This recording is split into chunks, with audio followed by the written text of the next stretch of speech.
Hello students, आज का हम लोगों का अगला टॉपिक है स्केलर एंड वेक्टर क्वांटिटी।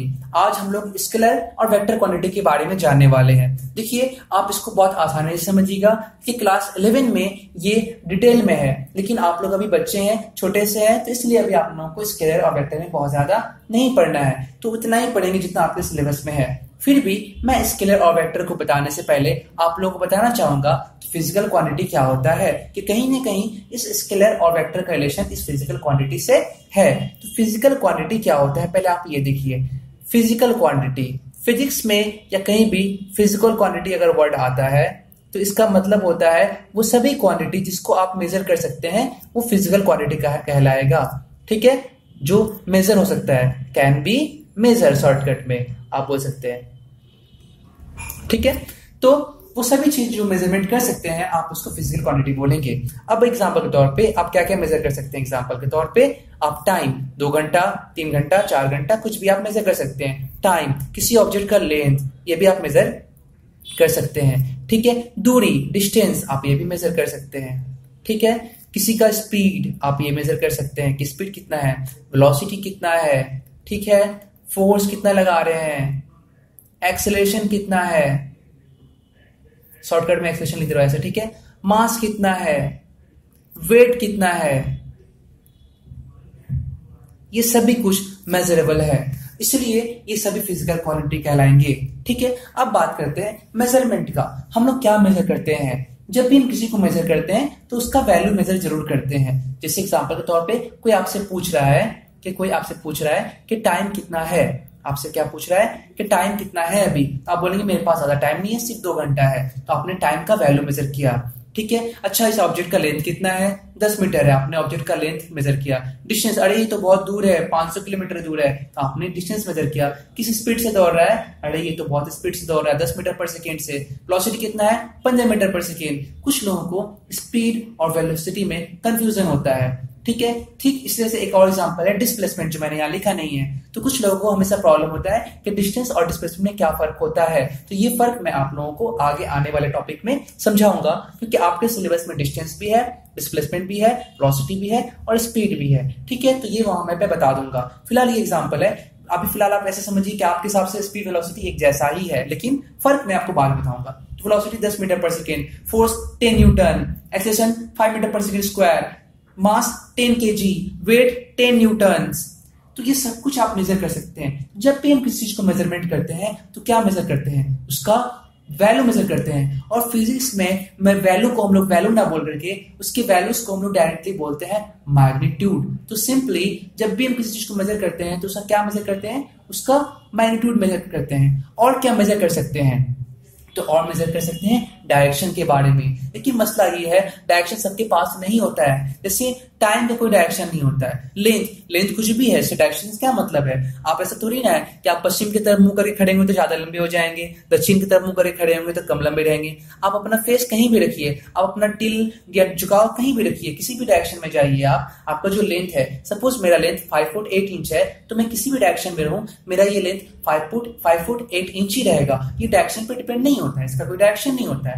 ठीक उसी तरह डिस्टेंस किसी के बीच भी जो दूरी है वो एक दूरी है, वो कितना है डायरेक्शन से मतलब नहीं है। हालांकि मैं डायरेक्शन से रिलेटेड बात आपको आगे बताने वाला हूं। ठीक है, अच्छा स्पीड, वेलोसिटी, सबका देखिए वेलोसिटी का डायरेक्शन होता है। जैसे ये एक बस है या एक कार है, ठीक है, वो 3 मीटर पर सेकेंड से जा रही है, तो 3 मीटर पर सेकेंड किधर जा रही है, तो यहाँ पे एक डायरेक्शन है। तो डायरेक्शन कुछ चीज का होता है, कुछ का नहीं होता है। अब सवाल ये उठता है सर स्पीड का भी तो डायरेक्शन हो सकता है, लेकिन स्पीड का डायरेक्शन नहीं होता है, क्योंकि स्पीड एक डायरेक्शनलेस क्वांटिटी है, डिस्टेंस भी एक डायरेक्शनलेस क्वांटिटी है। अब ये डायरेक्शनलेस कैसे है ये आप अपने आने वाले वीडियो में देख सकते हैं। फिलहाल वेलोसिटी के पास डायरेक्शन होता है। फोर्स, अरे फोर्स ये धक्का मार रहा है, किधर धक्का मार रहा है ना। आप गाड़ी को धक्का मार रहे हैं, इधर धक्का मार रहे हैं क्या, आप इधर धक्का मार रहे हैं, और आपके धक्का मारने का अलग इफेक्ट है। आप इधर धक्का मारेंगे तो ऑब्जेक्ट इधर जाएगा, और इधर धक्का मारेंगे तो इधर जाएगा, कहीं ना कहीं यहाँ पे डायरेक्शन का इफेक्ट है, इसके पास डायरेक्शन है। देयरफॉर वेलोसिटी, फोर्स और एक्सीलरेशन का भी डायरेक्शन होता है, क्योंकि आप अगर इधर फोर्स लगाएंगे तो ऑब्जेक्ट इधर एक्सीलरेट करेगा। सपोज कर लीजिए कि ये ऑब्जेक्ट है, आपने उसके ऊपर 10 न्यूटन का फोर्स लगाया। हम लोग जानते हैं कि जब भी किसी ऑब्जेक्ट पे फोर्स लगाया जाता है तो वो एक्सेलरेट कर जाती है। अब एक्सेलरेशन क्या होता है ये हम लोग सब कुछ अच्छे से पढ़ेंगे। एक्सेलरेशन का जनरल मतलब होता है उसकी वेलोसिटी का बढ़ जाना। ठीक है, सपोज यहाँ पे एक ऑब्जेक्ट रखा हुआ था और वो बिल्कुल चुपचाप खड़ा था, रुका हुआ था। आपने इस ऑब्जेक्ट को फोर्स लगाया, कितना फोर्स लगाया? 10 न्यूटन। ऑब्जेक्ट का मास कितना दिया हुआ है? 2 kg। तो आपको मालूम है जब आप पत्थर को धक्का मारेंगे तो पत्थर का वेलोसिटी बढ़ जाएगा, इस डायरेक्शन में वो मूव करेगा।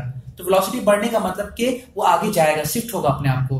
तो यहाँ पे इसके अंदर एक एक्सेलरेशन आएगा। किसी भी ऑब्जेक्ट का वेलोसिटी बढ़ना, 0 से 1 होना, 1 से 2 होना, 3 से 8 होना, तो वेलोसिटी चेंज होना, जनरली वेलोसिटी चेंज होना क्या कहलाता है? एक्सेलरेशन होता है। तो आप अगर इधर धक्का मारेंगे तो ऑब्जेक्ट का वेलोसिटी इधर ही चेंज होगा, एक्सेलरेशन इधर ही होगा। ठीक है, तो अगर बात करें एक्सेलरेशन कितना होगा तो we know that force is equal to mass into acceleration. ठीक है, और इसके ऊपर भी मैंने वीडियोस बना के रखा है फोर्स और न्यूटन्स लॉ के बेसिस पे, वो वीडियो भी आप देख सकते हैं। इस वीडियो को देखने के लिए आप क्या कर सकते हैं, मेरे लिंक में मेरे आप प्लेलिस्ट में जाकर क्लास 10 का वीडियो देखिए, वहां पे लिखा हुआ है फोर्स के ऊपर टॉपिक लिखा हुआ है, प्लेलिस्ट क्लास 10 के प्लेलिस्ट में वीडियो है, हालांकि टॉपिक फोर्स का है। ठीक है, तो फोर्स का वैल्यू क्या है? 10 है। मास का वैल्यू क्या है? 2 है। तो एक्सेलरेशन क्या हो जाएगा? एक्सेलरेशन हो जाएगा 10/2 मतलब 5। इसका यूनिट क्या होता है? Metre per second square. ये आप जानते हैं। ठीक है, और नहीं भी जानते हैं तो आपका अगला आने वाला टॉपिक्स ये रहेगा, मैं वहां पे समझाऊंगा आपको डिटेल में। ठीक है, तो ये हो गया एक्सेलरेशन वेक्टर क्वांटिटी है। तो कहीं ना कहीं सभी फिजिकल क्वांटिटी के पास डायरेक्शन नहीं होता है, तो कुछ के पास मैग्नीट्यूड सबके पास ही होता है और कुछ के पास क्या होता है? डायरेक्शंस होता है। ठीक है, तो ये बात हम लोग समझ गए। तो अब क्या है, इस डायरेक्शन और मैग्नीट्यूड के बेसिस पे हम लोग फिजिकल क्वांटिटी को 2 पार्ट में डिवाइड कर दिए हैं। ठीक है, एक पार्ट डिवाइड किया गया है जिसको हम लोग बोलते हैं स्केलर क्वांटिटी। ठीक है, स्केलर क्वांटिटी, शॉर्टकट में मैं कैपिटल क्यू लिख रहा हूं, स्केलर क्वांटिटी। अब आपके बुक के हिसाब से स्केलर क्वांटिटी का डेफिनेशन क्या होता है, तो आपके बुक्स में जो डेफिनेशन लिखा होता है अलग अलग बुक में थोड़ा आगे पीछे होता है, लेकिन जो बेसिक डेफिनेशन होता है द फिजिकल क्वांटिटीज, देखिए क्या बोला गया? फिजिकल क्वांटिटी, क्योंकि scalar is a type of physical quantity.